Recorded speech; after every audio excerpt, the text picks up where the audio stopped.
I was working at a bowling alley. I ran the restaurant at a bowling alley, and we had a television, and there came a very short clip of the president putting the Medal of Honor on Roger Donlon. And he just, standing so tall and so straight. And now, because of the military people in my family, I was very aware of what the Medal of Honor was. And I thought, wow, when I grow up, I'd like to be a soldier like him. In World War II, when my older brothers were off, and my first prayer that I can remember uttering in seriousness was that I would someday have the privilege and be able to grow up and serve. I had a brother who served in Korea. All four of my brothers-in-law were World War II guys. One was killed. So those were my heroes, family. I was liberated from the German camp by the 11th Armored Division. This was something you never forget. So I made a promise. Lord help me, if I ever go to America, I'm gonna become a G.I. Joe. I grew up in a very small town and developed an appreciation of service to country.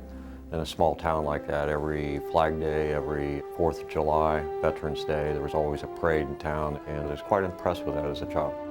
In 1952, I got a letter in the mail that says, "Greetings, you've been selected by your friends and neighbors," and I was being drafted. I went kick hell out of my two friends and then checked my neighbors, and none of them had done that. So if they ever do start the draft again, they got to change that letter. That was a terrible way to find out that I was going into service. I was drafted in 1950, and I was taught that when you got drafted, you had to go. It was your duty. I didn't even know where in the heck Korea was. We had been warned about the problem of Okinawa. The night before, we were told that the entire 1st Marine Division was expendable. That means that we're going to lose everybody. I said, I don't know what Vietnam's like, because I'm the only non-returnee in this group. But if you'll trust me, I'll bring you all home. And then all hell broke out. They started firing right from the left to right behind us. The only way we could get out was fight our way out. I mean, the war is now there, right now. All right, I said, Pete, for God's sakes, move your gun out. You're going to shoot the top of Bucky's head off. And he says, we can't shoot. They're just shooting at us. The lead tank pulled up right beside my gunner. And I'm only 25 yards from him. I stood up and looked him right in the face. They were that close to us, and you're laying there, you're thinking, this is it. We're facing an old man death right in the face. All you could hear was guys moaning, calling for their mother. Help me. There's nothing I can do. When things get really, really rough, and there's a whole lot of explosions going around you, bombs bursting in the air, and rifle, machine gun fire, all of that coming at you at one time, no one's exempt from fear. Of course you were scared. You were scared to death. But your responsibility is to lead your men into very dangerous areas on occasion, and you have no choice but to do it. I'm a 19-year-old medic, and then by that time it's seen, I don't know how many people get killed.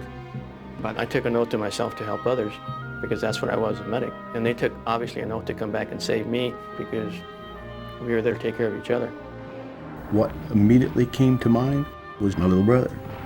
It was just instinct. It's what I'd been taught. You don't leave your brother. And I went and got him. I made a decision to make a wheels-up landing, crash close enough to his airplane, and pull him out of the cockpit. Somebody yelled grenade, and I looked down and fell on it. I ran up and I said, come on, boy, let's get the hell out of here. I told the members of my squad to withdraw. In 4 hours, I knocked out 7 of those things. Picked up Captain Gormley in my arms and brought him back. I felt something had to be done. I didn't even think about it, just did it. Courage is not a lack of fear, which would be a lack of intelligence, but it's how you handle your fear. It's kind of like the guy that runs into a burning building. He's not really thinking of all that's going to happen to him if he does it. He just does it because it's part of who he is. I knew that if I died doing what I was doing, what better way to die? I mean, what better way for a soldier to die than to be saving the lives of his fellow soldiers? Next morning, we got everybody out, And I saw my first KIAs that were my men. And I remember thinking, I asked them to trust me, and I promised them I'd bring them home.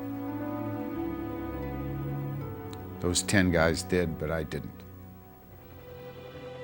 But I also learned that as a young officer, you have the opportunity, the burden and the privilege to look a young man in the eye and ask him to go do something. And they know what you're asking them to do in all likelihood means they're not coming back. And these American soldiers look you in the eye and they wink and say, "Got it, sir," and grab their weapon and off they go.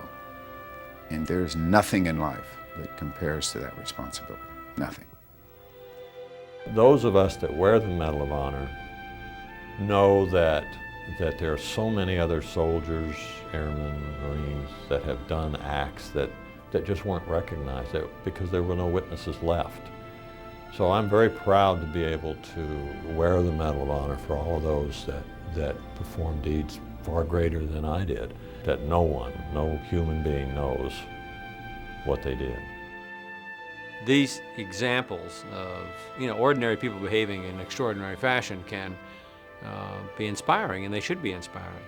I spent 8 months in the Philadelphia Naval Hospital recovering from my wounds, and that's where I saw heroism. Our heroes are our nurses, so the volunteers who came in and laid a hand on you and said it was going to be okay. The ones who went above and beyond and let you know that they loved you. I really believe that you'll never truly lead anybody until you learn to serve. And you'll never truly serve anybody until you learn that there's something more important than yourself.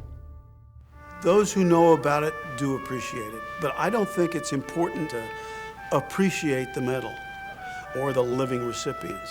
I think it's important for individual American citizens to understand how important sacrifice writ large is.